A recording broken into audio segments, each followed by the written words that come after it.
Hey, everybody. Sorry about the extra on Wednesday. As you can see, still don't have the new wine glass, but I do have the bread and butter Pinot Noir ready to chat with you folks about seahorses and tanks and all that good stuff. For those who see us, oh, good. For those who see us on Instagram, I'm still working on how to get it in the right format.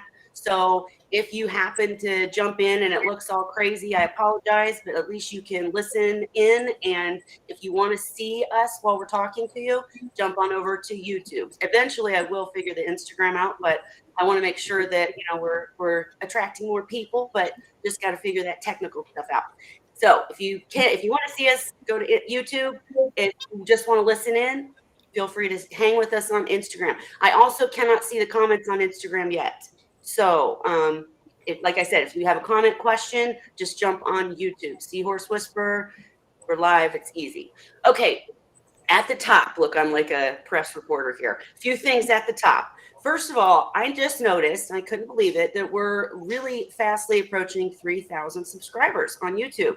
So if you're not subscribed, please do. And we're going to have to do something, a contest or something. I'm still thinking it over. So if you have ideas on what you'd like to see happen, we're definitely going to do something at 3,000 subscribers because, I mean, we're a close, small knit group of people that mainly talk seahorses, and I'm really proud and so thankful that you guys all join us all the time.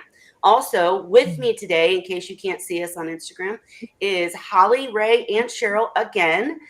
They join me almost every week. If you ever want to join in the actual video so that you can be heard and seen, all you have to do is reach out to me on Facebook, Instagram, or YouTube, and we can easily give you a link and you can jump in and show your tank or show your seahorses or whatnot. Final thing, and then I'll let everybody else talk. I'm wearing my cool Seahorse Whisperer shirt. I've got a bunch of different designed shirts that will be soon available on the website as soon as it gets up. And Miss Holly, did you get your shirt? I think you did. I think I see it. I did. Yeah. I don't know if you can see. Yeah. Yep. Seriously, Seahorse and Pipefish. Awesome.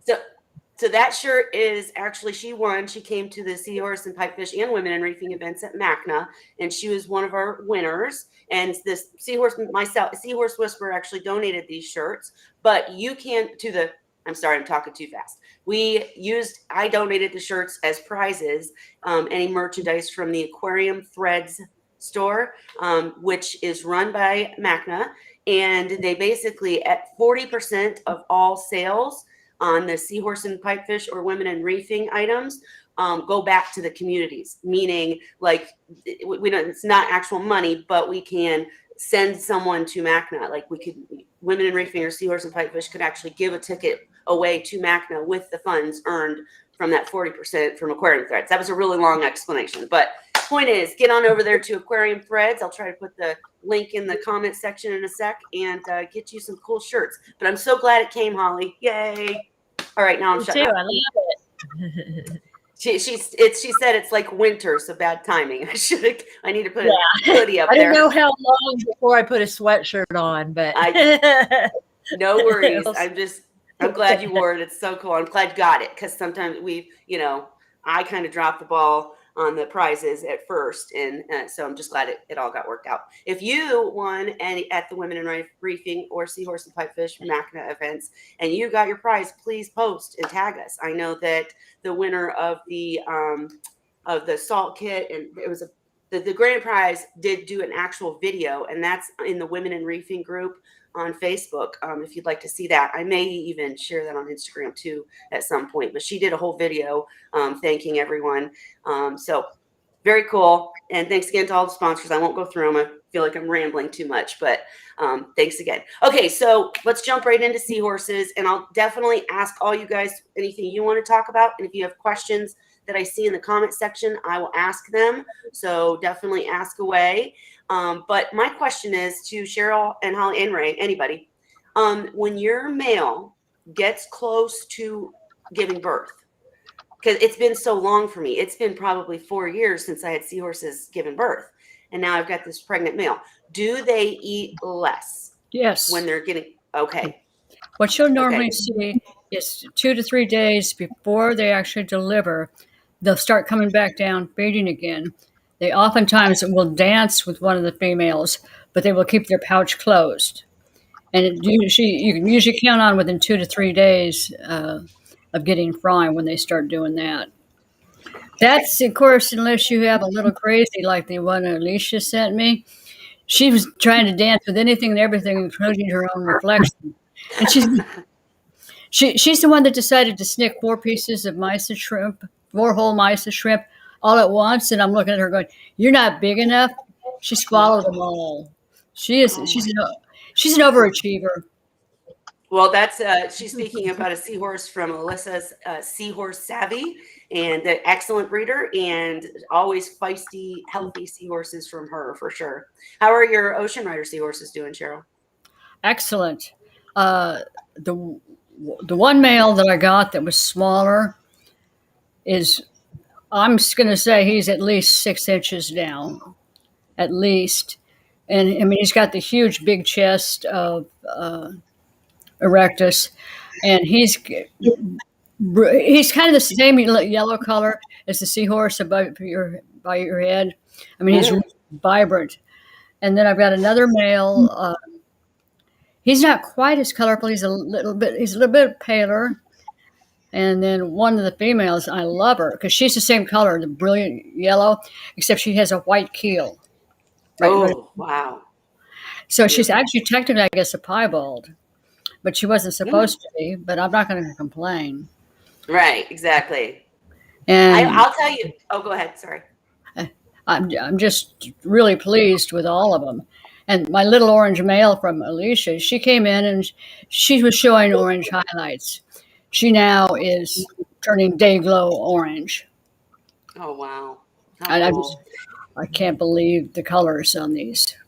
Well, and I have to say, we've had plenty of discussions and even, debates about seahorse color in the past, because it was always said that, don't buy seahorses for color because they will change, and most do.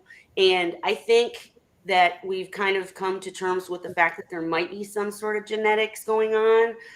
Like I know Chris from Seahorse Australia is working on a breeding program where he is truly taking like the best of the best color that keep their color and breeding them and seeing if that continuation makes seahorses that keep their color. Go ahead. It makes sense that there would be some genetic basis for it. But the other thing I'm doing that I've never tried before is Reef Nutrition makes what's called TDO. And they have it in different pelleted sizes in a liquid form. Well, I got a free sample at a frag swap I was at quite some time ago. And I'm supplementing my amphipods with the TDO and then the enriched frozen food that I'm feeding seahorses. And I really think is impacting their color, because the TDO is specifically designed for this drop dead gorgeous coloring. They're supposed to make them pop. And that's exactly what I'm seeing. Well, now I'm going to have to try that and you're also using the Vibrance still, right, too? I'm using Vibrance 1 and 2. I alternate days with that. And the thing is, the amphipods are also getting the mysis strip that's soaked in the Vibrance each day. But you can watch them. You can put in the TDO or the mysis, and they're just flying over to it and scarfing it down. But see, that it covers my lipids, it covers my vitamins, and it covers different coloring agents that help preserve color in saltwater fish. So I'm getting closer. Yeah. And I'm curious too, are you using because I honestly, I feel bad because Chad always sponsors all of our events and everything. I'm sorry, Reef Nutrition. I didn't realize that TDO was in liquid. The last I talked to him, it was in pellet. I know when the pellets came out, I didn't know it was in liquid form. That's really cool. My understanding is that's the Chroma something else, I believe. Chroma X or something? Yeah, you'd have to ask him.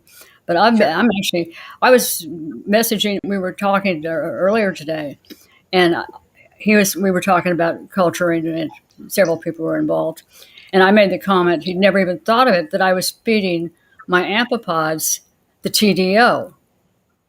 And he's like, they're eating it? I said, yeah, they love it. They congregate on it. And he's like, Mm, I've been wanting to try some amphipods. I just wasn't sure what to feed them. Now yeah.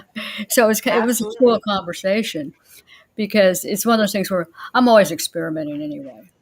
Yeah, so that's my question. Have you experimented with the TDO with like Artemia for the fry or no? No, because in the pelleted form, uh, I don't think that the Artemia will take it. It might work.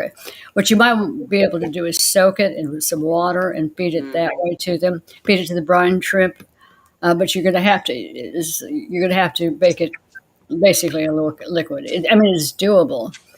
But the other but it's thing a pain. I mentioned to him is I want to try. I've raised the Cyclops patamensis, which they call their apex pods. Right. I've raised them since I started working with them in 2012. And I'm going to try an experiment with my next round of Erectus fry because this should be a far superior food source to even enriched baby brine shrimp. And I want to see if enriching them or feeding them the copepods really make a difference in their growth and survival. And Yep. Chad's response was immediately, that would be huge. I said, that's what I'm thinking. Well, I'm about to have some fry too, so I'll do some experimenting with you. I'll get with you on the side because I definitely want to check it out. And before we go on to the next topic, I do want to say, in my case, in my tank, how can I? So what I'm going to say is, I definitely believe, like Chris, and hi Chris, I see you're in there. Chris is working on projects about seahorse coloration. I know he's going to be successful. Hey, Salty Reef, I'll say something about you in a sec. But I do think that environment still has a lot to do with it too. Like, Oh, we've yeah. always talked about the tricks, putting a baby blue background on the tank, having yellow decorations in tanks where you use rock. That seahorses will often turn the color of the rock, or that kind of thing. And so I purchased the. I'll just tell you my update on this. I have two black seahorses, just adult males that are older. I have two orange seahorses, a male and a female from Ocean Rider in the 65. And in the other tank, I have a male and a female yellow. I forget the name of it. Yellow, golden, or Sunburst. sunburst from Ocean Rider in the 40-gallon all-in-one. And then I can't even think of the dang name I gave her now. Aphrodite. That's it. Holly Seahorse, female seahorse. So Holly Seahorse has turned this. I need to post more pictures, you guys. I've been like on a hiatus of some social media. I'm so sorry. But Aphrodite is like this sparkly, gorgeous off-white color. She didn't like turn yellow. But the point I'm getting to, I'm rambling, sorry, is that in the 40 all-in-one, I do have rock, first of all, and it's a lighter, grayer colored rock.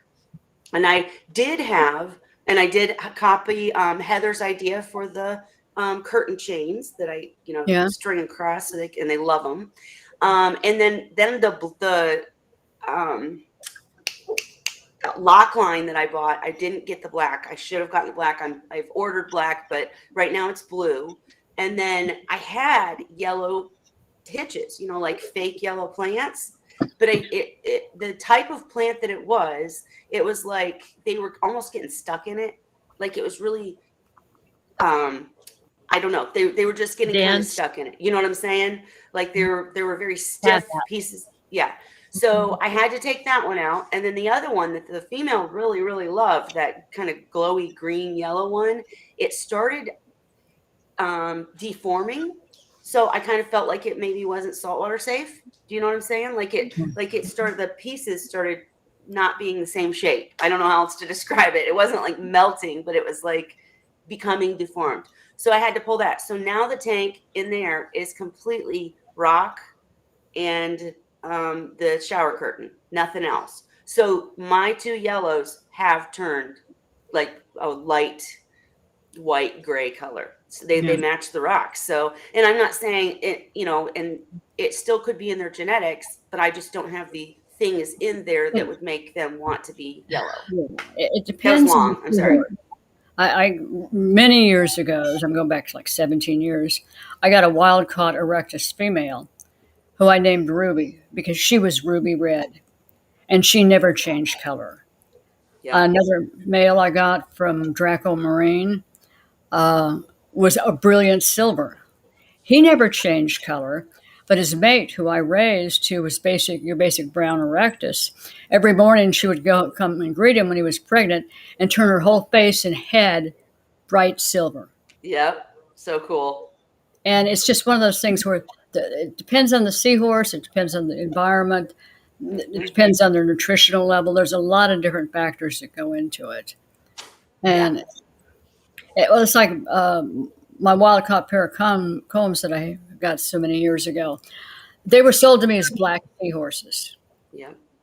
And the female is the one with the really is my avatar with this basically white, just covered with yellow polka dots all over. Yep. Beautiful. And well, and I kind of all I'm really kind of saying is if you've purchased bright colored seahorses and they're no longer bright, don't beat yourself up. I personally don't care at all. You know, it's pretty if they're colored up, but as long as I have healthy seahorses, I don't care at all. With the oranges, because I have decorations still in that tank and I have the kind of sides and back covered and the lighting low and all of this other stuff, the male turned more like a pale pink, but the female is still bright orange. So, go figure. Ocean Rider does say that they may turn pink. And what I'm finding really funny is with the orange female I got from Alicia, she will hitch to red, she will hitch to orange, she will not hitch to yellow. Oh, wow. Huh. I have yet to see her hitch to yellow. Maybe now go figure. Yellow. Right? I don't have a clue on that one, but I have noticed too that especially like when they're courting, they're all bright white. I couldn't even. They're not even. Here comes the camera. Right? Go pale. Right. She can't find us. Right, but I will say that now, like when since the male got pregnant, he's very friendlier than usual with me. Like I walk up to the tank and I think maybe he's probably hungry, but he's like up in there swimming, and he will, like, if I'm right, I think a lot has to do with lighting, as you've said before, Cheryl, because when I walk up close to the tank, then he'll look yellow. It's like he's shaded yellow. It's hard to explain. I wish I could get it on video, but I think lighting plays a big part. Like maybe I just don't have the right spectrum. That could be it too. Ray, you have any thoughts about any of this? Color seahorses? Nope. Okay. I never worried about it too much. Right. Years ago when I did, the thing that I found worked easiest to have them not go black was to paint the bottom of the glass and the back of the glass sky blue. Mm-hmm. And that was mainly because there was an importer. I can't even remember now what country it was from. It wasn't Vietnam, I don't think, but it was a company that Dan was well aware of. And was it DeJong? Pardon me? Was it DeJong? No. DeJong? No. Well, anyways. But anyway, all their tanks, they had them painted blue. Yeah. And when I went to their site, the pictures showing rows and rows and rows of these tanks with all the blue background in them. And they said that was something that helped keep them from going dark. Plus, they never put rock in the tanks. Yeah. Right. I think that's a big mistake. I mean, if you're worried about color, like I said, I'm not. So I don't care if my seahorses are the color of rock, but I think you're absolutely right. And in this tank, it does also, because it's an all-in-one, it's got a black background that's literally like part of the tank. There's no way I could change that. And I did put cool blue, like a baby blue backing, that just fake plastic backing underneath, because I was at first, remember, I was worried that they were like having where am I problems because they could see down to the floor. So I did put the baby blue backing under the tank. But I mean, like you said, right, I don't really care if they want, but I am going to experiment with these fry, because I'm not going to be, too worried. Like, I'm not going to beat myself up if this first batch doesn't do well, because I know this is their first batch, and I'm not, Yeah. Cheryl was able to keep her first batch from her ORC horses and not lose any, but Cheryl is a master breeder. So, that's different. But I'm not going to beat myself up if they don't do well. So I'm thinking what I'm going to do is put half of them in a blue tub and half of them in like just a small tank, just to kind of do some comparisons and some videos on it and that kind of thing. But most breeders do use the blue tubs too. So that, I think that baby blue and no rock, I think you're onto something. But I do think lighting plays a part, don't you, Holly? Or Cheryl? It's one of the things. Yeah, I actually observed that in my hospital tank recently, because I've noticed when I have the light completely off and they're only in just daylight coming in through the skylight, they're yellow. And then when I have the blue light on, like the nighttime light, because that's what they have in the hospital is the light I use, then they'll be a darker color. Right. And I don't know. All right, thanks. And I don't know if it's because I'm seeing them that way or did they turn color. Right. I know exactly what you mean. Sure. And what I was going to say too, to Ray and Cheryl, because I know, Cheryl, we've discussed this at length, but you advise low lighting. I know that like on my bigger tank where the female has stayed bright orange, I have an SB, I think it's an SB freshwater tank light, SB Reef freshwater version. But I keep it very low. On this tank, I just got some $60 clip-on light, and so I'm guessing it's not proper. You know what I mean? Like, I wouldn't try to put coral in there.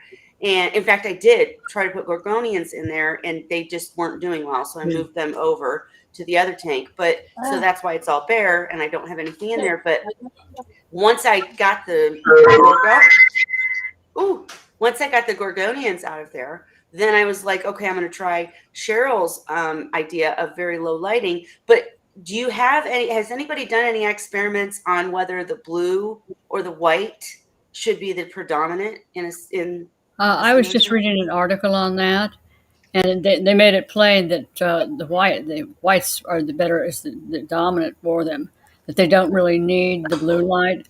Now, I've got everything from submersible LEDs, submersible Marineland LEDs. I've got one that's only 12 inches long on my 158 gallon.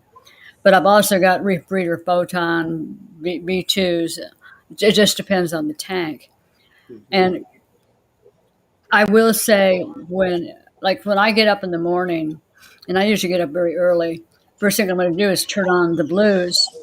Well, and I can visually look at the seahorses, and they are definitely darker. Now, as soon as I start bringing up the light, they immediately start lightening up. But part of that may be, too, that they know food is coming. Right. I'm not sure. Or they may darken at night. Like, I mean, think about it. In the ocean, they probably would for sure, just to try to blend in. I mean, I guess if they're on something orange or red, they'd stay orange or red. But whatever.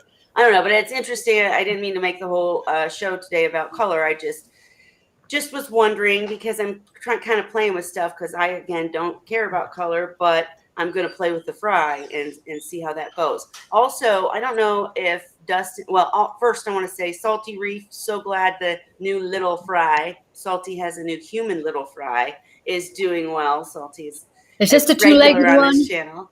Huh? Is this the two-legged one? Two-legged? What? Yeah. Oh, yes. Took me a minute. Yes. Two-legged little fry. And I was privileged to get some pictures. Thank you. She's gorgeous. But anyways, that, and then if Dustin, I don't know if Dustin, where's Dustin been? But if he's in the comments at all, he has an all-in-one. Or if any of you in the comments, if you have an all-in-one, I'm curious how you would block the all-in-one off when you know fry are coming. Because when I first set up the all-in-one and the seahorses that I had bought and received from different people were very small. I mean, like 3-4 inches, right? probably 3 inches. And so those little slots that go to the back of the all-in-one tank, I was just worried they'd get stuck. I mean, like I think one even did get stuck, not hurt, but just couldn't get off of it, and because of the drain or the Yeah.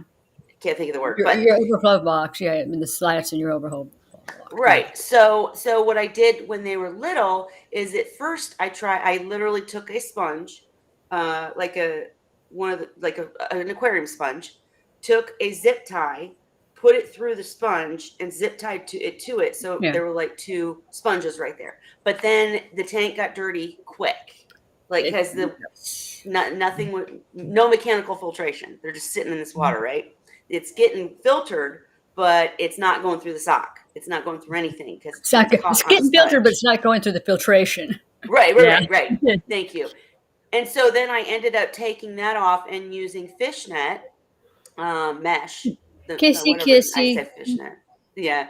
Oh yes, they're kissing again. Cheryl's having her seahorse kiss the sea dragon. Anyways, I'm rambling again. I'm sorry, but would you use sponges and just kind of do What more I've water done- changes, or You can do one of 2 things.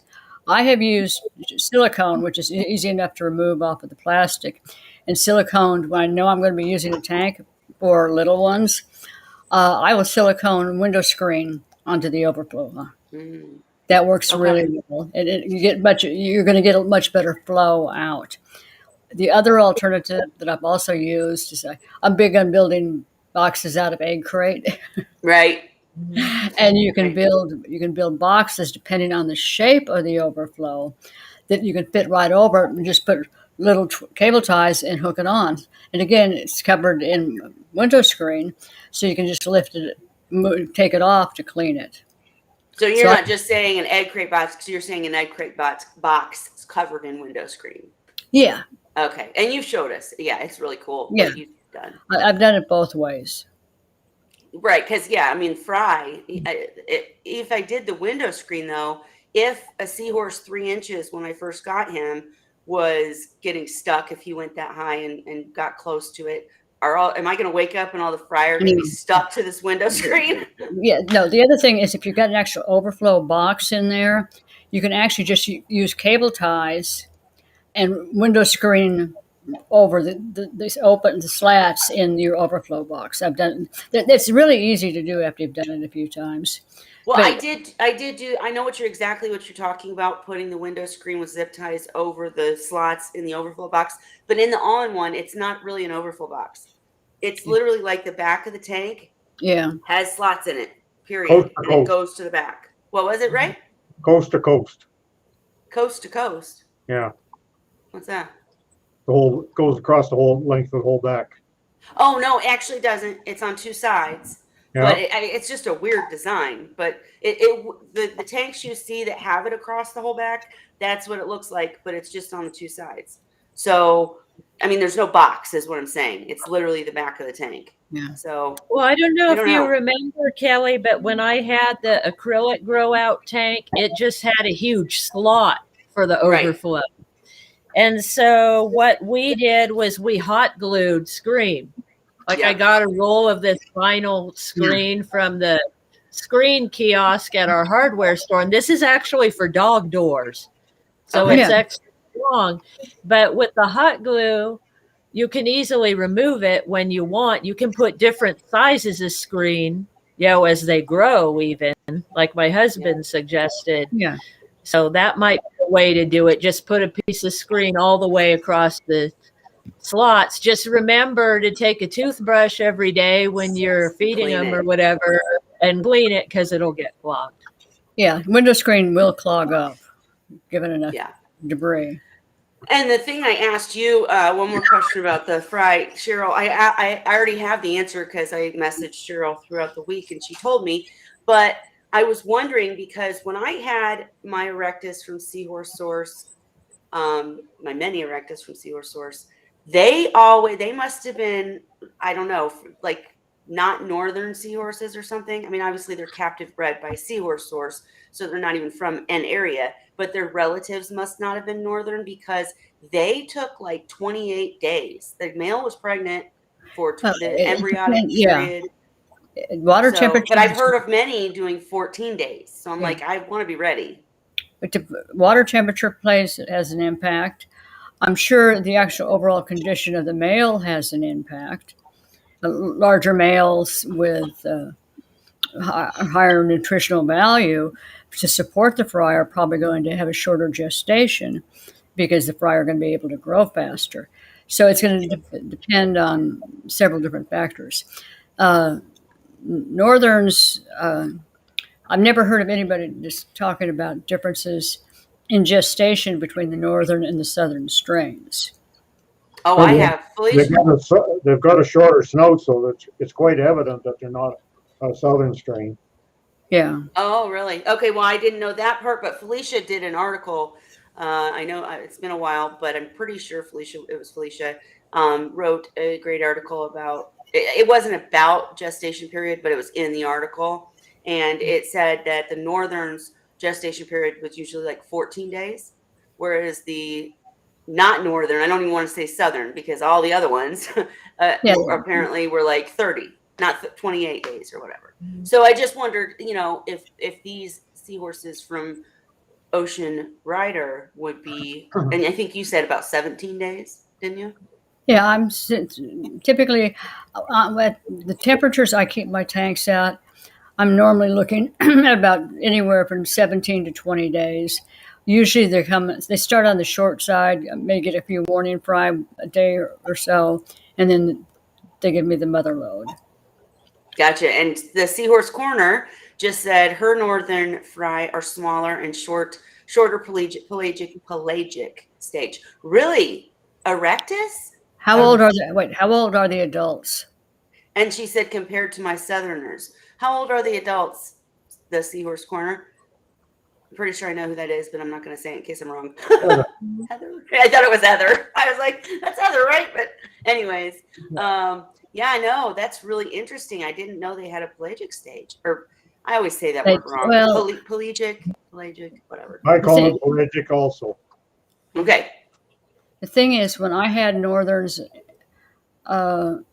they did typically, well, they're a smaller seahorse to begin with, and their fry were definitely smaller.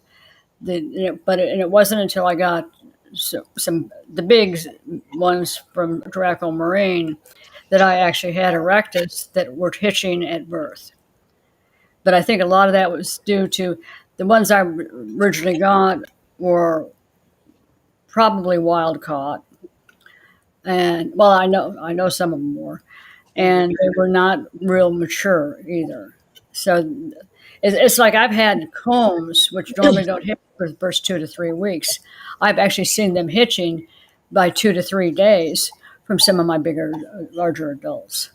See, and I'll tell you, the Seahorse Corner's answer was about 2 years. It's like 5 days where they don't hitch at all. This is going to be a very new experience for me because I was not lucky enough. I did keep multiple species. I kept Cuda, Barbori, Reed-eye, hybrids in Piebald. Well, Piebald's the same species as Erectus, but my Erectus were the only seahorses that I was fortunate enough to get fry from.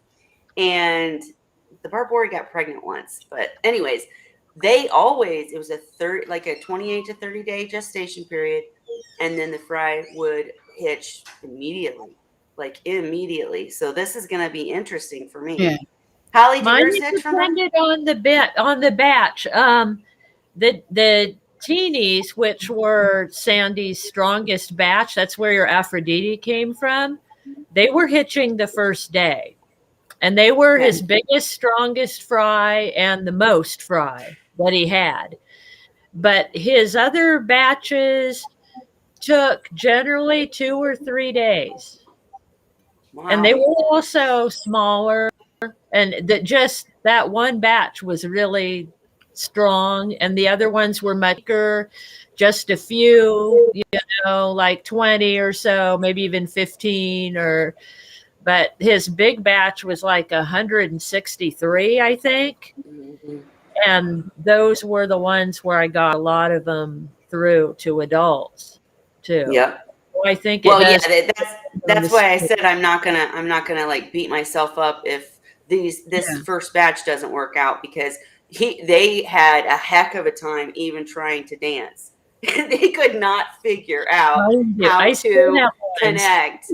I mean, I'm standing there like a cheerleader, like, the hole's right there, go. But that's probably really Instagram. I'm sorry, you can't see. I'm not It's time to doing get anything videos for of Kelly things. you. But anyways, they did end up. I mean, I'm absolutely sure he's pregnant now because he's a big old looks pregnant. So I'm not going to beat myself up, but definitely. So Seahorse Corner said she just gives them floaty branches and they all catch up in a few days. What did you guys, or Ray, I saw you said you, of course, bred reed-eye, which are very more difficult. And they were in the pelagic stage for 5 to 7 days. What did you do with them then? Well, you did the Chrysler, right? I was raising them in 4-liter jars, wide mouth, Right. pickle Yeah. jar type of thing. Right. And I would use gutter guard, that I would just cut a piece and shove it inside the jar and leave it. And when they were ready to hitch, they would start hitching. Nice. That's what I use for my babies is gutter guard too. Yeah. Okay, good points. And yeah, There's she not said much you this. can get that works as well, that cheaper. Right. Well, I could do. Cheaper, I would have. Well, I could do like the plastic mesh little hitching things with a sinking ball on it, like Dan puts in bags. But I mean, what did you say it's called? Coast Guard? What is it? Gutter guard, like you go to Gutter guard. the hardware store, it's the stuff that keeps leaves from getting in your gutter. Gotcha. Okay. Yeah, so Well, It's just It's cheap stuff, look not like the a stuff black they mat, advertise. but bigger squares. gotcha. Mine, the stuff I bought comes in rolls. Yeah, it comes in a roll. Pretty cheap for a big roll. Yeah. But then got you'll it. have tons of it. You can line your gutters too. Okay, by the way, for anybody who can't see this, that was an okay sign. That's all it was. I don't know. After, we're definitely not going to politics, but after I heard that that's apparently a white supremacist symbol, and then Sean told me it's also supposed to mean 666 or something. Have you? Okay, What? nobody's heard of this. All right. I went like that. I went, okay. And then I realized what I just did, and it's all over the news right now that you can't do that anymore. You can't say okay. Anyways, You forget I flash said anything. signs at we won't us. go there. We won't go there. We won't go there. Well, But, to give you a size comparison real quick, my Combs fry, when they first started hitching, I used 670 micron mesh. And I was literally pulling strands of that and letting it float in the tank. And they would kind of accidentally come up. You could watch them because they keep their tails curled when they're really young. Right. And they kind of hit it and kind of stay attached for a few seconds and then swim off. But they're a completely different world. Well, and in a tub it'll be easier. I'll play with it and let you guys know what I end up doing. But in the Seahorse Corner, what was it? Oh, I was going to ask about your combs, how they're doing. Kelly's not throwing gang signs. No. But how are your combs doing? Like I said, I have not even been on social media. I got back into my coursework for computer programming, and so I'm making like 2 apps, and it's just my mind is so focused on that I barely show up for Wine Wednesday. I apologize to everybody that I don't know what's going on in social media, but anyways, let me know how they're doing in the comment section. And Cheryl, you still have all your fry from or have you lost any, or what's going on with your fry? So far, so good. I lost like 5 or 6. But, it's their first time. It's a brand new tank. They have only been with me a short time. So I'm not, too worried either way because I know what's coming down the road. Right. And one of the things, too, that you've got to remember, most commercial breeders, when they have first-time fry or the first few times a pair has fry, they typically don't really try to raise them. Right. The fry are typically smaller. They're just not as well. They're generally not as well developed as some of the later when the parents are fully mature. So I don't get too worried about it unless I got a nice big pair and they're producing little weenie fry, and then I'm going to be going, something's wrong here. Well, no, I'm just super impressed that you've done so well with a first batch. because we make that point all the time. And you know what? I should have mentioned, guys, if you're watching on Instagram, that Ray Ford and Cheryl Taylor are like super duper long term seahorse people. They've been doing this for multiple years, more than I could even imagine, and these guys really know their stuff. Dan often joins us too, but in the meantime, that's why I constantly go to them. Holly is an excellent newer breeder. That we share a lot in common, and I do want to get into your plants later, Holly. But so when Cheryl says something, I'm buying it. Period. Well, I've learned enough over the years. Not if it's a first time pair and they're still real young, and they may have dropped some eggs along the way, and they haven't been with me long enough for me to really get them on the nutritional plane I want. I'm not going to beat myself up if I lose. Right. Bottom Yep. line. Well, I'm still going to play with them because, Yeah. it's been so long. I'm excited, but, and I was hoping I would. You're going to be sitting there just like I do, staring at the tank going, When, right. And I really hate the idea of mucking up the filtration in any way, even with window screen, because I've finally gotten this all-in-one tank to a point where it's like, I'm on a schedule. I know how much water I have to change. The skimmer isn't overflowing every day. I finally got that set up. And you guys all told me, it just takes time. It's got to be tweaked. And it was true. It works perfect now. And now I'm going to mess it all up by putting screen on it. Ugh. But now I was you're going to thinking, Never did anything special for the fry in my tank. Really? I figured out Sandy had his fry at breakfast every single time. Yeah. And every time except once was on a Friday morning. So I used to call it Friday. So there were times when I met, some of them went through the overflow and ended up in the filter sock, but they were fine. I didn't lose any in there.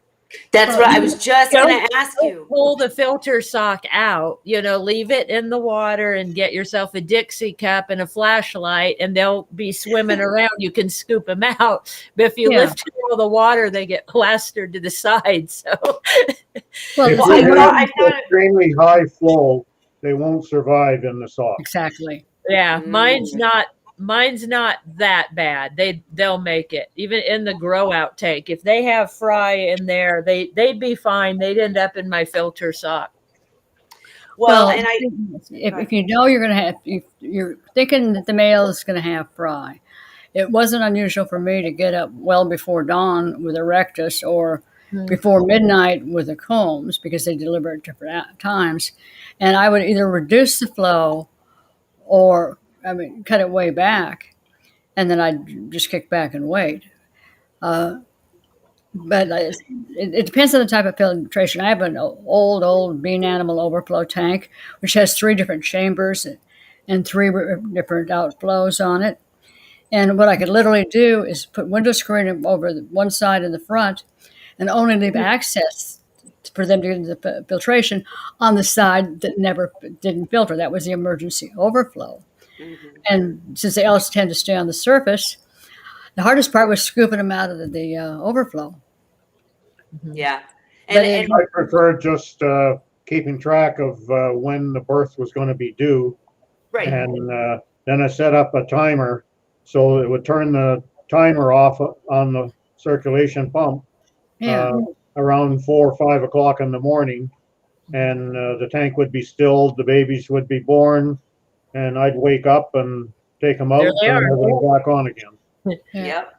Well, I first of all, Mr. Orange, I'm already in trouble for throwing okay signs, so I'm not going to tell your jokes. But anyways, with the 40-gallon all-in-one, one of the things we talked about a few weeks ago when Dan came is I was trying to get more flow into the tank via the actual pumps, but I realized that I think I've resolved the bubble situation. First of all, I put the holes where he told me to in the K1 reactor, and then I stopped trying to turn up the flow in the filter because I got a filter that. Sorry, I'm rambling, but the tank came with 2 filters that together pumped 500 gallons per hour. And this is a 40-gallon on one. But you have to take into account that the actual tank space is not 40 gallons. It's more like 25 to 30 because the back is filtration.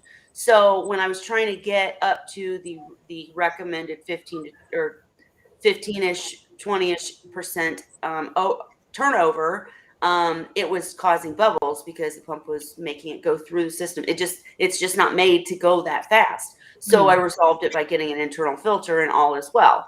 But I forgot where I was even going with this. I'm sorry. Oh, but I don't think the flow is too high in there because it's so directed in the place that I want it to be, and it's only 500 turnover in a 40-gallon tank, so it's just a little over 10%, which is not recommended. You need more for seahorses typically, and I could just maybe turn off the internal filter when I think they're coming. And Ray, that's exactly how I did it with my seahorses when they were older. I mean, when I had seahorses that I knew what they were going to do. It's just that with these guys, it's the first time. I did keep on my calendar when I know the day they got pregnant, so I will know for next time, when it's coming and all that good stuff. But have they ever changed embryonic periods, like as they get better at it? Cheryl, didn't you say it gets shorter, the time period? Well, as they mature, and with large males, they can, in my experience, have a shorter gestation. But I think it has to do in part with the way they're able to nourish the fry and grow them, because the male basically he sustains the fry once they hatch, Right. and makes them grow. And labor is going to be based in part on the size of the fry, how full the pouch is. Right. And so it can, my erect is typically delivered right after first light in the morning. And it's like the male that I got from Draco Marine, he was at least 8 inches when I got him. Yep. And he would It's have, always nice when you have them big like that. yeah, he would have several hundred fry, quite literally, without any problem. And he was 17, 18 days max. Well, see, my big purple seahorse that if you go on any of my channels, you can see, he was huge too. I swear he was a foot long, I'm telling you. But he would give me hundreds of fry towards the end. He was my best breeder, and his fry were always strong and healthy. And he did still always go 28 days. So I guess maybe it just depends on the species, the seahorse, whatever. I never ever had any last that long. I think With it's my longer. reed I only had 2 reed eye males that actually carried. The other 2 never ever got pregnant, and I never knew why. But one of them, if I remember correct, was about 15 to 16 days gestation. The other one was about 17 to 19. And believe it or not, the 17 to 19 was the larger one. I would have expected it to be the other way around. With my erectus, I've probably had, I don't know, 12 to 15 that carried, and they were almost always 17 days. Yeah. It might vary a day one way or the other, but most times it was always 17 days. Wow. Real quick, that Heather, the Seahorse Corner, said, my males like delivering at dinner time sometimes. You know what? My big purple male, every single time, it would be right. I mean, I would try everything with lighting and temperature to get him to do it when I wanted him to deliver. Every single time it was when I was getting ready to leave for work. Well, yeah, Like, but I'd get in trouble. that's my point. Mine was 6, 7 a.m. because I'd leave early mornings. It was always 6, 7 a.m. on a Friday morning, except for his big batch was on a Sunday, and he had warning fry throughout the day, the whole day, and had most of the fry the next day, but it took him 2 full days to give birth. I had to keep turning the pump off, and here comes some more. Here comes some more. It took him 2 whole days to have them all. Well, that's what I'm hoping for, because every other seahorse batch I've ever had, there's always a warning fry. So that's what I've been looking for. And the only other thing I think I'm going to change is because currently in the 40-gallon all-in-one, one side that the return goes in, I don't know how you would say it, that the slots the water goes into does have the sock right there. And I believe you, Holly, that they can survive in that. But the other side is a UV sterilizer.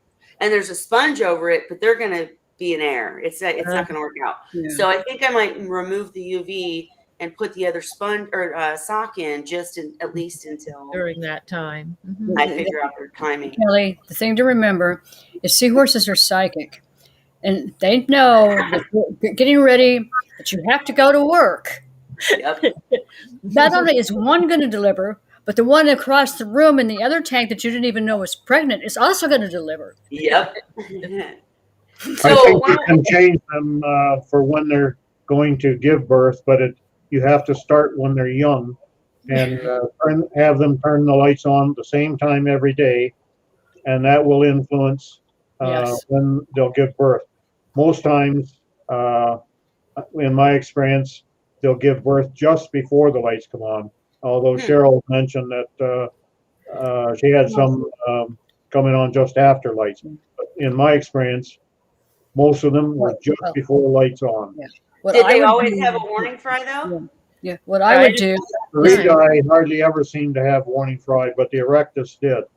But then again, with the Erectus, I could be prepared to have 200 or 300 fry, but with the Redi, I'd have to be prepared for 800 to 1,000. The thing is, what I used to do is I would intentionally, if I knew I had a pregnant male that was due shortly, and I knew I had to be at work, I would get up before dawn and fake him out and turn on the lights That's so and smart. turn off the I flow. love it. And 9 times that, I only had a couple that didn't deliver right shortly after I turned on the lights. But I've had males go into labor that I have picked up, moved to a nursery tank as they're going into labor, and had them deliver all their fry and back in their main tank for breakfast. Wow. But now combs are completely different. Combs typically deliver between. Now other people had little differences. All mine always delivered between midnight and 3 a.m. So I'd set my alarm for midnight, get up, turn off the flow, and wait for 3 hours. Go into work a zombie the next day.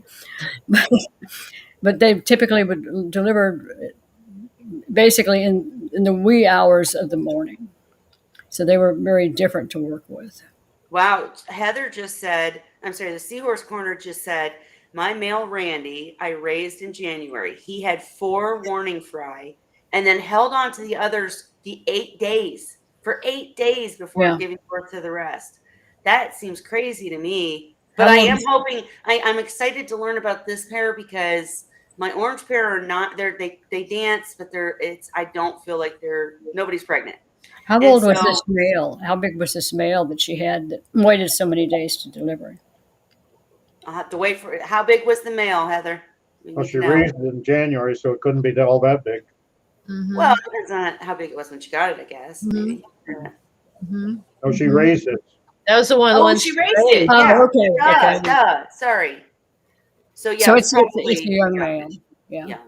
Which doesn't surprise me. I have seen males that became pregnant that I knew were pregnant deliver some warning fry that had no chance of survival. I mean, they had still had yolk sacs attached in the whole 9 yards, and then deliver several days later. But that's presumably because of the size of the seahorse pouch and the size of the male in relation to the number of fry that they're carrying. Little guys cannot always carry everything that she gave them. Right. And I will say too, I did have one experience also with fry being born and they still had the big. They look like a big ball instead of a seahorse, but it made me feel terrible. Can you guys remember who was the person in Seahorse Nurses group? It might have even been Heather. Who was the person that had just a few, 3 maybe of these very premature fry, but they lived at least for a while. Sharon Boulder, I know, did. Was it her? Nicole? Okay. I think it might have been Nicole. Yeah, it was Nicole. You're right. Nicole. And Sharon too, apparently. Now I feel bad. Sharon did it. Sharon's were re-dye. And did they survive long term? Initially, her first attempts, no, she was not successful, but she finally did have success raising some of them that were still born. I mean, these were fry that were hitting the bottom and unable to swim. Right. No, you're right. And And I she feel managed, terrible. she managed to keep some of them alive and raise them. And I know Nicole succeeded for a while. I mean, that's like way to go, because I feel terrible. I didn't even try. When they came out like that, I was like, well, what am I supposed to do? They can't even swim, you know? So But good for you guys who did it. I've had fry born 3 to 4 days before the main load, Yeah. and they were definitely smaller than what you would expect. But by the time the rest of the fry were born, you couldn't tell them apart. And I was amazed that any of the early ones survived at all. But they were the same size as their siblings. Wow. And Heather, yes, I did see that. I don't know what I was thinking. You did say he was young, born January. For me, I so- very seldom ever bothered beyond my first attempts. I never bothered with ones that were going to be A lot of work. more work, because Yeah. I was having so many that I couldn't raise them all anyway. So why not just work on the best? And that sounds like, somebody who has one pair of seahorses and you're like, oh, I could never do that. It might sound bad, but it's really not. Any breeder, Dan has come on here multiple times and said, you're not going to succeed if you're trying to breed. If that's your goal and you don't just love seahorses, if you just love seahorses, do whatever the heck you want. But if you're trying to breed, you're not going to be very successful if you're catering to the weak. It's strong to survive, yo. I mean, that's it. But anyways, yeah, Chris, Gary, if you're jumping in, jump in, or were you just trying to jump in afterwards? Because I'm trying to get these down to an hour, and we just went over an hour. So if you wanted to jump in and chat, let me know that you're coming, and I won't close it out. But I'm going to shut up and let you guys talk. Heather, Holly, Cheryl, Holly, Ray, anything you did want to share? Anything new with you, Ray? Nope, nothing new here. Just Well, the we weather. appreciate that you still come, and when we have questions, answer them so well. We need to talk about food again soon. We haven't talked about food very, very much lately. Holly, how about you? Anything new? I like apple pie. 2 hospital patients went home Yes. earlier Okay. this week. That's right. So they're good. The female haven't figured out, and we talked about last week, what's wrong with her, but it's not something that the antibiotics would fix. And she seems fine. She's back home. She's happy, getting around the way she does. I think she has neurological issues somehow that she was probably born with. And that's just how it is for her, kind of like Dandy. But she's doing well back home with the other seahorses, and the other male is too. Thing 2 is still in the hospital tank. He's on his 2nd round of Diamox. So not too sure about him still, but he's floating. I can't evacuate his pouch. I've tried. I have the catheter, and I did it before with Sandy. So I don't know that I could evacuate it. I mean, I wish one of you guys was closer to see, if you have more experience, maybe it could work, but I'm not getting anything out of him. Are you getting the catheter tube right inside? Yeah. I've been able to get it inside and move it, like side to side, like I've seen. If you're not getting any gas out, then flush the pouch anyway. Use the catheter to flush that pouch with clean water. And worst case scenario, you can dissolve a bit of the Diamox and flush it with that. But that would be a last resort. But usually, well, I'll try that because I'm about to the last resort when I do the Diamox treatment tomorrow. Ray, Wait. Time out. We're all talking at once. First of all, I want to welcome Chris. We're going to finish talking with Holly. But Ray, I think you had already left the other week. And the thing is, I think Holly, correct me if I'm wrong, but I think she's gotten to the point where she believes this isn't even pouch emphysema. She thinks it's internal GBD, and it just looks like pouch emphysema because the seahorse is bloated all over, and she can't Yeah. open the pouch. It's So does that bloated. change your It's- opinion? No worth trying. Yeah. I've Okay. been able to open the pouch since a little bit, but I think it is not inside the pouch. I think it's the tissue of the pouch itself that is swollen. Well, you should be able to tell And- that from the feel when it's a male. The thing is, he looks like, just from the videos that I've seen in this male, it looks like his entire torso is blown up. Mm-hmm. Yeah, he's I mean, it looks like it's some real serious internal PE. yeah. So he's swollen, Oh, wake. but he's eating. I put some brine shrimp in because he's floating. He'll try to eat the frozen mysis, but he can't really get it because it sinks. I've been enriching brine shrimp the last couple days, since I started the Diamox treatment again. And I put, there's a little girl in with him now that has a mild case of Popeye. And so I put some of the brine shrimp in with both of them today, the enriched brine shrimp, and he was hunting that.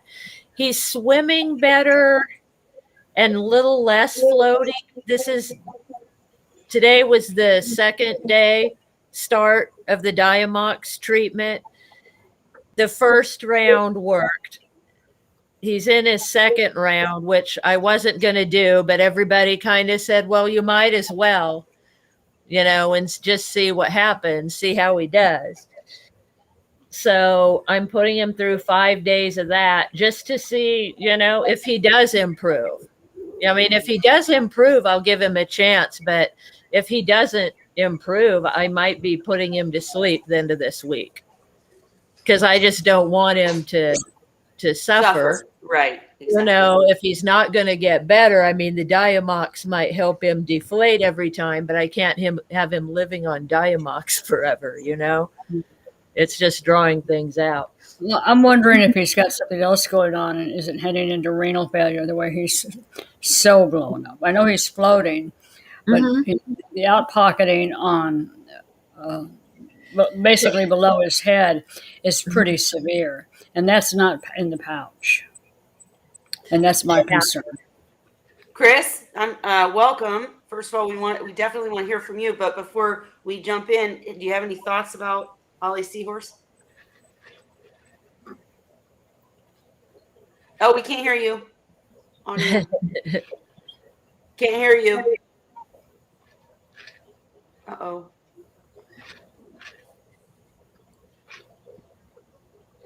Technical difficulties. Can't have a Wine Wednesday without it. Yeah. He'll figure it out. Anyways, Holly, go ahead. With what you were going to say? Yeah. So all I can say, but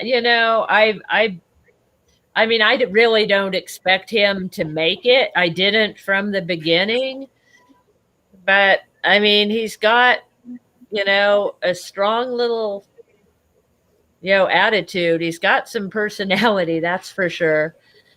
So, I mean, And you love him. Yeah. And I mean, the thing is, I mean, he's got so much wrong with him that, I mean, I just don't expect him to make it. He has the hugest tail bubble I've ever seen on a seahorse, seriously. And I haven't seen any improvement in that since he's been in treatment 24 days now. So I mean, I'm really not expecting, but he's still trying to eat. He still wants to eat and swim. Just for everybody that's out there, this is a seahorse that she sold, and the person couldn't keep it, and she took it back, and the seahorse was already having issues when she got the seahorse back. It was not in her tank when all this. So he had a bacterial infection, and I put him in the hospital and tried to save him, but he might be too far gone. Yeah, it's just the combination of that tail bubble. I've seen pictures of seahorses with tail bubbles. I've never seen a tail bubble that big. Me neither. Me neither. I mean, it's bigger than his tail, literally.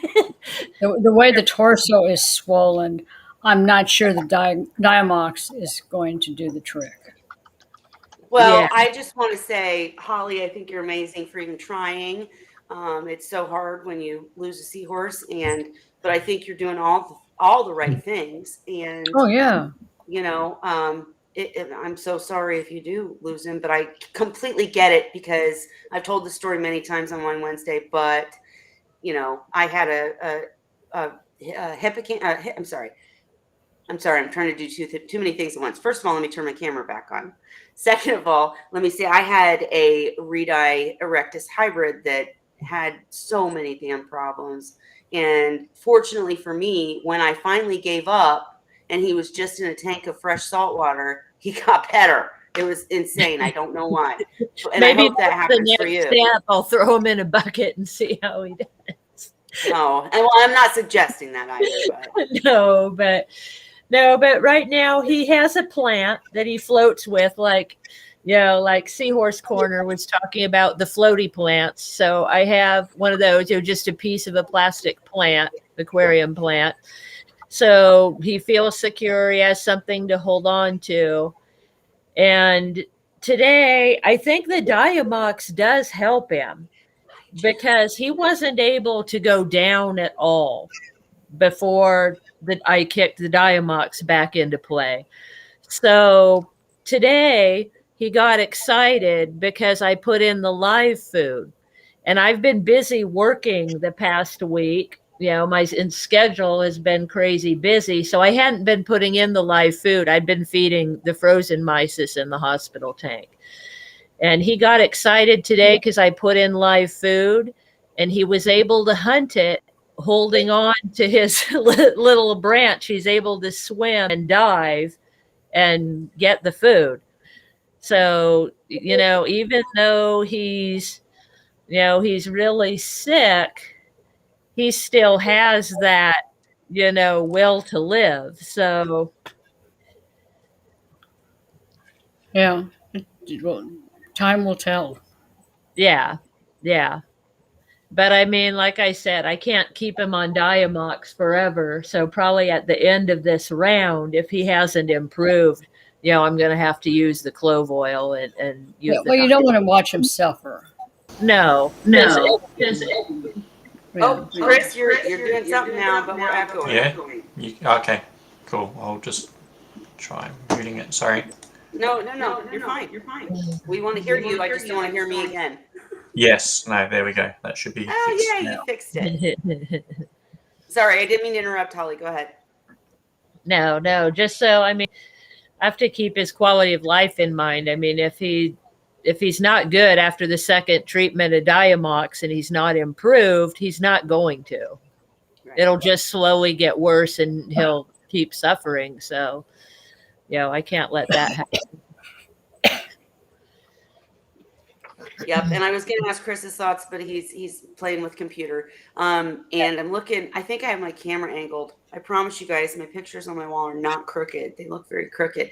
Anyways, I wanted to say real quick, not to change the subject because I've already said, Holly, I'm wishing you the best. I hate that when you have a sick seahorse. It's just awful. We do videos, and Seahorse Sources group has a file section that tries to help deal with many of the ailments that people have with seahorses, but it just sucks when your seahorse gets sick, especially when you've had forever. Oh, I hate it.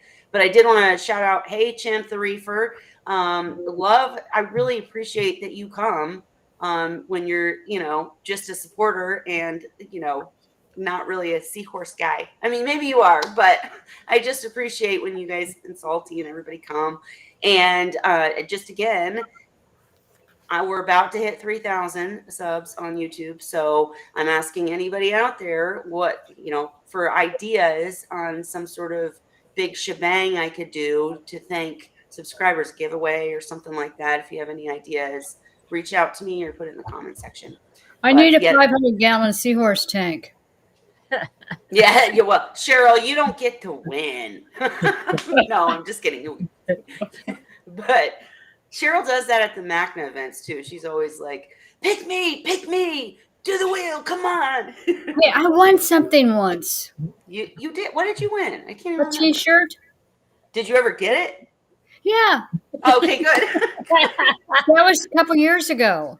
Yes. Well, I only asked because, again, Holly is wearing her Seahorse and Pipefish T-shirt that she won from MACNA, but it took her a minute to get it. This is a month later. But then again, I'm a month out on getting the videos out, so I should just zip it, right? Not say anything else. About a Anyways. decade ago, I won something too. Can't remember what it was and which website it was from, but I never got it because they don't ship to Canada. Oh, I know yeah. I've had that trouble too. I'm smarter now when I do the MACNA giveaways because I had somebody win from Spain and I'm like, oh my goodness, I'll try, but you got to be clear. Anyways, Chris, any thoughts on Holly Seahorse, or do you want to just tell us what you're up to? Love the new do. You look gorgeous. Look different. Yeah, no, I don't really have any hot tips. Sorry. Yeah, it's a pretty crappy situation when you've got a seahorse that's not doing well, and you feel like you're at the end, and there's not much you can do about it. But yeah, it's just one of those things. And yeah, what you were saying earlier about when you've got a bad batch of fry or whatever, it's kind of not worth raising. We actually, like at Seahorse World and that, we only bother raising the best batches of fry anyways, because you've got limitations on how much space you've got, and we've probably got more than enough breeders, so we wait till we get good batches and raise those. It kind of sucks prioritizing them, but yeah, it is what it is. Yeah, I think that's why it's so much harder for a home breeder that first of all starts off with a captive bred pair, which all home breeders should, for the record, but that just makes it harder. And you should, because it takes a professional to condition and get, if you don't know what conditioning means, like to get a wild caught pair, first of all, you're messing with the population. Number two, you won't know. I promise you won't know what it takes to like make sure they're dewormed, they're Kelly, healthy, they're everything. And then, so somebody, I'll let you talk, Cheryl, just one more second. Yeah. All I'm trying to say is let's leave that to the professionals. You can breed captive bred seahorses. There's nothing wrong with it. It works, but don't beat yourself up the first few times if it doesn't work out. And, it does suck when you don't have breeders to choose from. That's all I was going to say. Go ahead, Cheryl. Well, I was going to say, years ago, I picked up a captive or a wild caught pair of tiger tails, combs, and they were sold to me as black seahorses. The male was totally emaciated. The female was not in quite as bad shape. I went through 6 months of different treatments, including 21 days on chloroquine phosphate, because after the work Marty did, we knew they were carriers of Euronema. Every morning, I spent 6 months jumping out of bed every morning and rushing in there to see if they were still alive. The first fry they delivered were little bitty, less than a quarter inch, had great big giant bug eyes, no bodies. I mean, they were definitely premature. Finally, almost a year later, after all the treatments and conditioning and everything else, they started producing some really nice, beautiful fry. But I also, just for the 9-week deworming process, I spent over $300 on mysid shrimp because they would not take brine shrimp. And they would eat frozen, but they would not take live or frozen brine shrimp. And I'm just saying this because there's a difference. I don't want people to go out and pick up wild sea-caught seahorses and go through some of this stuff because it's expensive and it's a lot of work. Yep. Leave that to the breeders. That's my advice. Yeah, the right thing to do is buy captive bred. Exactly. Yep. We promote that all the time. Anyways, okay, back to Chris. Anything else new with you? Anything with the projects, the shrimp or the displays or anything going on? Or did you just jump into the hay? Lots and lots and lots has been happening. I don't even really know where to start.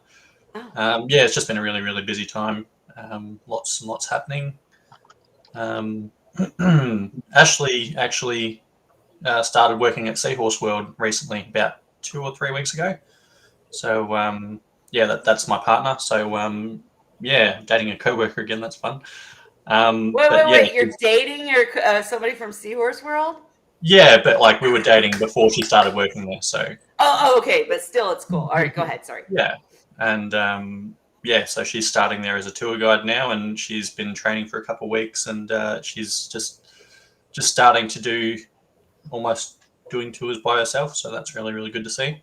Awesome. Lots of stuff happening with the renovations and projects. The last room renovation's almost complete.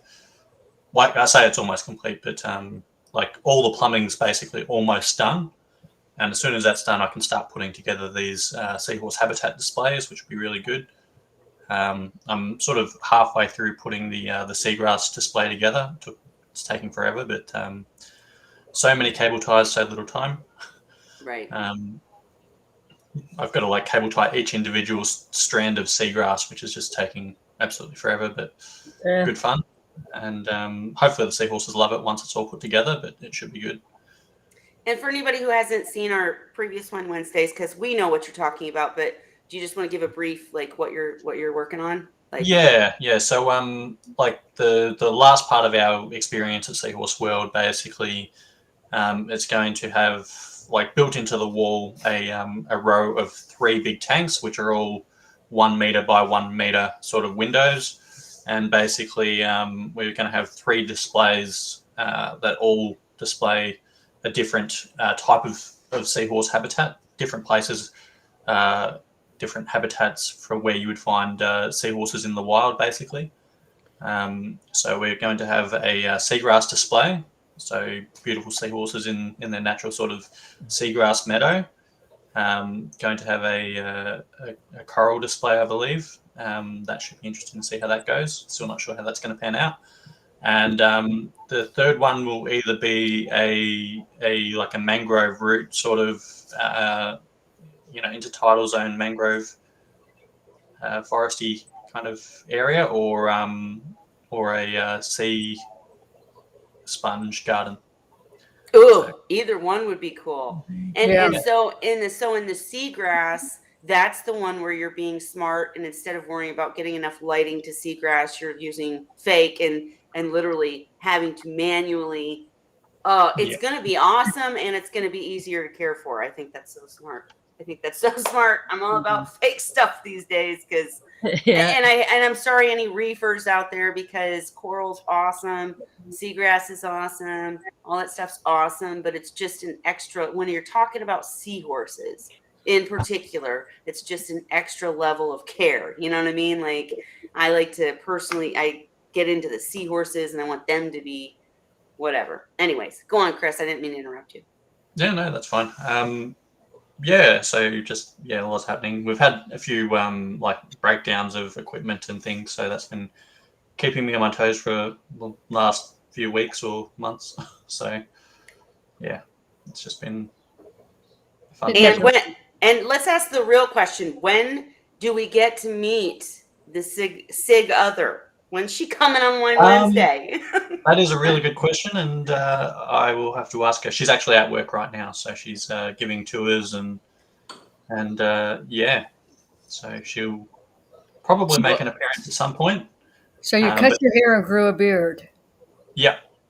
I've had to keep busy doing something, so yeah, I thought I would make a bit of a transformation for my appearance coming back. I like the look. And anything on the are you working on, I think you were going to work on Shrimp at Home maybe, or is that taking a side seat at this point, or? Yeah, just taking a bit of a back seat. It's still in the works, but I've got so many projects on the go that it's forever. I feel you. I'm right there with you. I try to do so much, I never get anything done. At least you get stuff done. You're better at the juggle. Anyways. Hey, it could be worse. I'm rearranging everything in front. I've spent the last week cleaning over 100 pounds of rock. Oh, that's not fun. Why, Cheryl? That is not fun. Why are you doing that? Huh? I'm Why are you- rearranging tanks because I'm getting anything that's not drilled is going bye-bye. Mm, I'm not going to mess with overflows anymore. They're going out the door.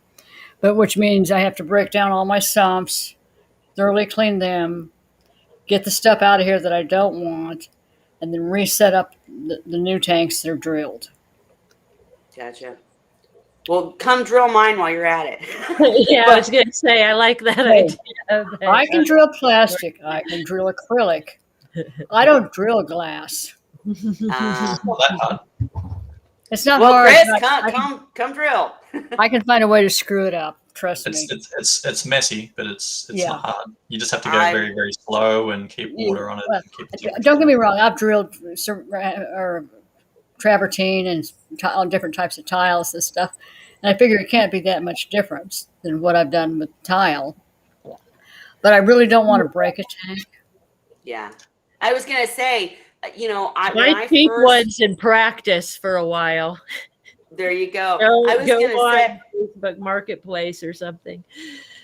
and I was gonna say too that when I, even looked at that, when I started looking at setting up a new tank, and I was like, oh my gosh, these prices of tanks, crazy! Is it inflation? What's going on? And then I realized, YouTubing, trying to drill it myself. No, I'd rather pay. I'd rather pay. I can I'm not get one of doing my it. buddies if I really wanted to drill one of these tanks. I could get one of my buddies to come over to drill tanks all the time, and they wouldn't charge me anything. But the thing is, the tanks that I'm getting rid of, a couple of them are well over 10 years old. I mean, well over 10 years old. And the tanks that I'm replacing them with, one is less than 5 years old. The other one's only about a couple years old. They're drilled. They're reef ready. One of them has beveled edges on the glass all the way around it. Oh wow. That's a nice tank. Yeah, maybe don't start on that one. Okay. I was But lucky. it's I really took 6 tanks to a glass place around here, and excuse me, and it worked out $15 a piece. Yeah. Well, I'm sure I can get one of my friends to come over and do it, That's but I'd not rather bad. have them come over and help me move the tanks that I want to get out of here. Right. I need that help more than drilling tanks. Absolutely. Hey, Chris, I'm curious. Just because I haven't been on social media much or anywhere. So is Seahorse World and Seahorse Australia in full force? Like there's no more restrictions, or are you guys still dealing with you can only have so many people and whatever? Yeah, we've still got restrictions on like visitor capacity, like how many people can be in. Oh, we lost. Oh no! Oh, man. Oh, hang on. He's back. I think. I thought New Zealand, Yeah, I thought there New we go. Zealand was under lockdown. No, okay. Yeah, no. So we still have restrictions as to how many people can be in a certain space or whatever, but it's still not bad. And aside from that, we don't have any restrictions here in this state, which is very fortunate. Most of the other states are starting to open back up, so things I see what's going on. in Australia are getting back to normal slowly but surely.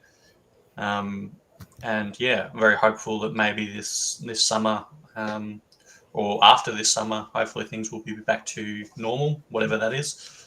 And yeah, so pretty optimistic about the. Here, every time they back off on the restrictions, the damn rates go up again. Yeah, that's how it works. Mhm. Jeez. People just haven't got enough sense to, when you are backing off the restrictions, still pay attention to what you're doing and who you're around. But Yeah, they just don't seem to give a darn. yeah, Hey, that's I'm right. fully vaccinated, have had my booster and everything else. And I don't trust other people, so I still wear a mask anytime I go into a store. Same here. I'm Taking just, all the precautions. Careful, you're going to end up on the cam. Wait, is this our?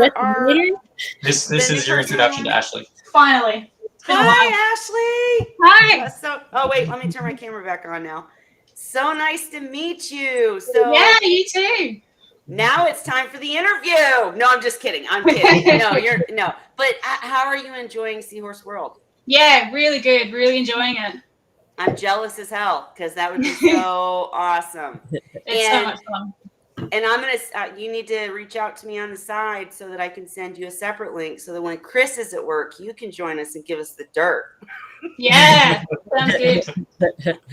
Just Don't kidding. start problems, Tilly. No, I would never. I No, would I'm never. kidding. On Facebook, her name and picture comes up all the time on people you may know. Yeah. Oh, really? I think I it's know probably it's popped up awesome. because of Chris and I are connected. Oh, right. That was funny. Oh, Every time I look at it and said, she and Chris together? How did he get so darn lucky? oh. Exactly. Don't make the girl blush. Anyways, so what's your? I'm going into interview mode, but I'm not really going to put you on the spot. I'm just curious, like, what's your favorite thing so far about Seahorse World? Like, a favorite thing that you have to do? Are you doing the tours, or what are you doing? Yeah, so doing tours. I think my favorite part at the moment is the touch pool, where I get to like hold the seahorses and other people get to hold them, and like, yeah, just the looks on their faces. They're like, "Wow, this is amazing." It's really good. Yeah, So when just are you talking about all the different kinds, and it's a lot of fun. Is it a lot of learning though? Because like we do this channel, and I'm like, she learned it all in a week. She learned it all this Yeah, week. so I did have a lot of prior knowledge from Chris. Dude. So I already had a fair bit stored in my brain. Yeah, there is a lot of learning, just more about the flow of the tour and what to talk about, and just making sure that you've got accurate information. Oh, we appreciate you so much. So much. Anybody else want a jumper with questions? No. Look, if you ever want to join in our video, I won't jump you. I'm only doing it to Chris.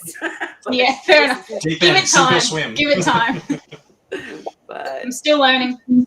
no, and that's great. So when are we going to see you talk Chris into a home tank? Or are you of the same opinion? Like leave your work at work?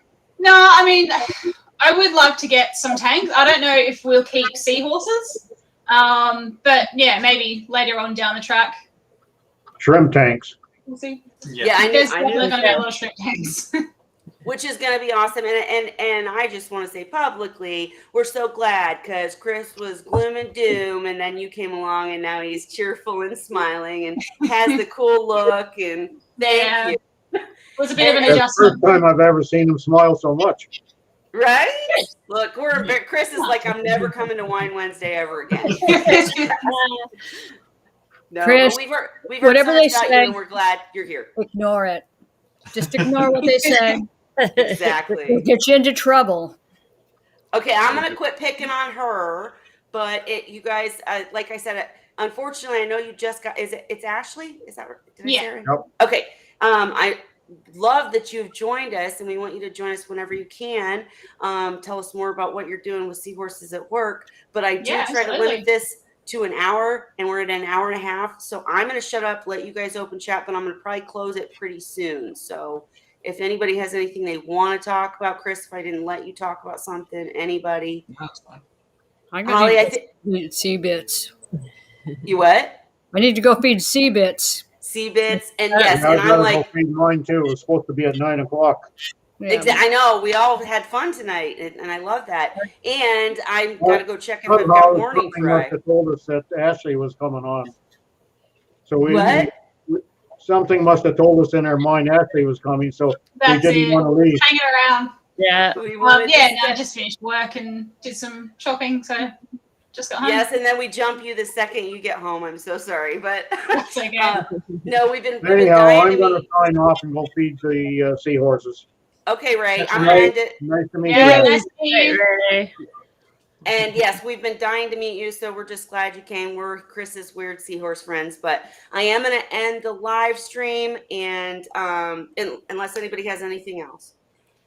No. Now I'm gonna Okay. log off, Kelly, because I do need Yep. to go feed seahorses. Okay, well, Sure. I'm Good night, Cheryl. Good night, I'm- all.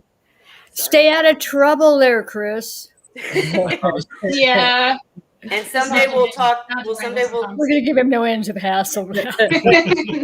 Good. Someday I feel like I'm talking over everybody. I'm sorry, but someday I will. We'll get Ashley in here sooner when she doesn't have to work so early, and we can ask her questions about Seahorse World, and it'll be great. But I don't want to put her on the spot right now, and it's an hour and a half going. So everybody say cheers. I'm going to end it. Thank you though so much for jumping in.